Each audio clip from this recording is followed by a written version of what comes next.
rápidamente, porque era el turno suyo, tuvimos un intercambio de posiciones que creo que debería de aclarar para evitar confusiones en ese sentido. Y me quiero referir, sí, precisamente a los jóvenes.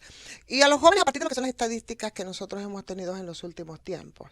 Estadísticas que vienen incluso desde el mismo sector oficial. 20% de los jóvenes dominicanos no trabajan, no estudian, no tienen ningún tipo de apoyo, que no es solamente el tema de la familia, que también son los temas en los que debe intervenir el Estado. Jóvenes dominicanos entre 15, entre 29 años de edad, que se encuentran fuera del sistema educativo.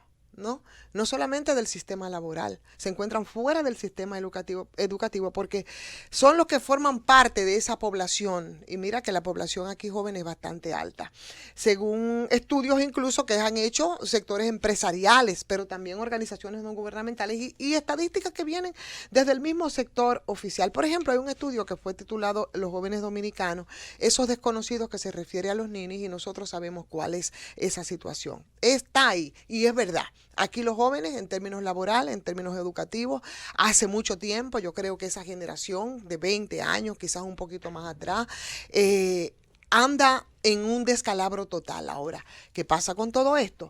Cómo a veces para repartir las culpas o para rasgarse vestiduras, muchas instituciones, que es un trabajo también que tiene que ver con diversos sectores, bueno, pues tratan de cargar el dado o de justificar o simplemente como si fuese una fábrica de delincuencia, decir, mira, los eliminamos y son unos delincuentes y te matan. Y en eso se han justificado muchas ineptitudes que también van con todas esas debilidades institucionales que nosotros tenemos. La policía no está exenta de eso, esa es la verdad, sin tú regatear el papel que pueda jugar en determinados momentos. Pero esa policía, como esa parte que es la represiva, una parte de todo este entramado y de todo este problema que atraviesan los jóvenes, porque quiero hablarlo en sentido general, porque los jóvenes son los que están más ahora mismo activos en todo el tema de la delincuencia, de esa delincuencia callejera, porque hay otras que les roban la posibilidad de insertarse primero a la educación y después al mercado laboral, y que desde algunos sectores, para no verse y para soltar sus culpas, dicen, es un tema de la familia, una familia que ya también es diferente. Aquí en ese sentido las estadísticas son distintas. Aquí ya la familia no es la nucleada de mamá, papá, perrito, gatico, no. Aquí hay familias donde, y es más del 50%, por ejemplo, o uno o el otro. En este caso la mujer es la jefa de hogar. Esa jefa de hogar que tiene que salir a producir y que tiene que salir a proveer.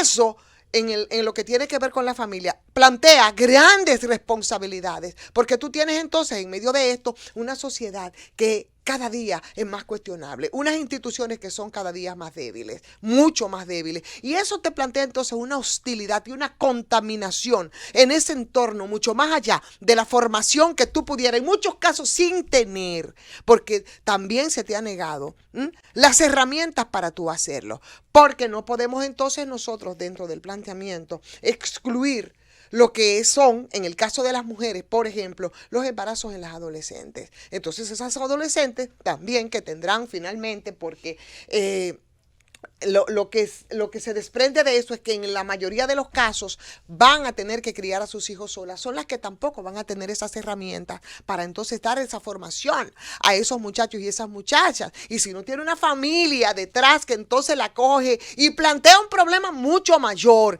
que se vincula también a la pobreza, entonces eso es una especie como de cadena, un eslabón más que se va sumando a todo esto. Por eso yo decía, y a veces para no ver todo esto que tiene que ver con la inversión social, que tiene que ver con esas estadísticas, que tiene que ver con esos jóvenes que no nacieron delincuentes. Yo narraba aquí el caso de un muchacho que tiene que ver incluso con los feminicidios y con esos reproductores de violencia. Todo eso tenemos que verlo de conjunto. No estoy defendiendo delincuentes, estoy defendiendo el derecho a que esos muchachos no se hagan delincuentes y que a veces para soltar responsabilidades, simplemente se dice delincuencia, y yo asumo mi papel como a través de un medio de comunicación, señores, que nosotros tenemos que ver las cosas un poquito más allá y de lo que son a veces lo puramente superficial. Les narraba, y lo voy a decir en 30 segundos aquí, y lo voy a decir como por tercera vez, porque es desgarrador y es muy ilustrativo de cuál es la situación de esos jóvenes. Si es que queremos solucionar, cierto que delinquen, por supuesto que es innegable, Yo he sido 1000 veces víctima de esa delincuencia callejera y eso no me hace a mí perder la perspectiva de cuál es el fondo del problema. Un joven en un reportaje que había hecho sobre el caso de los feminicidios, que terminó no siendo intervenido, pero que terminó siendo parte de esa violencia, que la vivió y que después que la vivió, ese drama, ese niño fue simplemente abandonado, desarraigado de la familia, pero también de las instituciones que oficialmente debieron protegerlo, intervenirlo, y ese niño terminó siendo un delincuente y muriendo por una sobredosis de droga. ¿Qué hacemos? Esa es la realidad de muchos de esos muchachos. Pero en términos de la policía, señores, la policía, intercambios de disparos, ¿pero cuántos? Bueno, hay muchos policías que actúan de manera correcta. Yo no voy a decir absolutamente todos los policías, pero sabemos aquí qué pasa con la policía. Sabemos del caso también de policías que, óyeme, personas que las tienen ahí y que esas personas las terminan matando y después dicen, no, era que me iba a atracar. Sabemos de todo eso, por eso yo lo digo con ojeriza, que no debemos entonces, y yo no digo, bueno, ser alegres quizás, pero es un tema de instituciones y de debilidades. Aún sea así, yo no lo diría de esa manera en un medio de comunicación. Las investigaciones deben hacerse, aunque tampoco tú confíes en esas instituciones que deben hacer esas investigaciones. O sea, el problema es mucho más allá de eso, de que nuestros jóvenes, de que la familia, de que no damos respuesta, señores, es más profundo. Está en los mismos cimientos de la sociedad, está en esa indiferencia oficial, está en esas debilidades institucionales, está en la familia, está en las instituciones represivas como la policía. Son muchos los sectores y yo creo que desde ahí, si no queremos hacer una fábrica y un círculo vicioso de delincuencia, desde ahí tenemos nosotros que analizarlo, porque lamentablemente, aunque a muchos no les guste, la criminalidad, la delincuencia está muy de cerca, señores, vinculado al tema de la pobreza y de la exclusión. ¡Llévatela!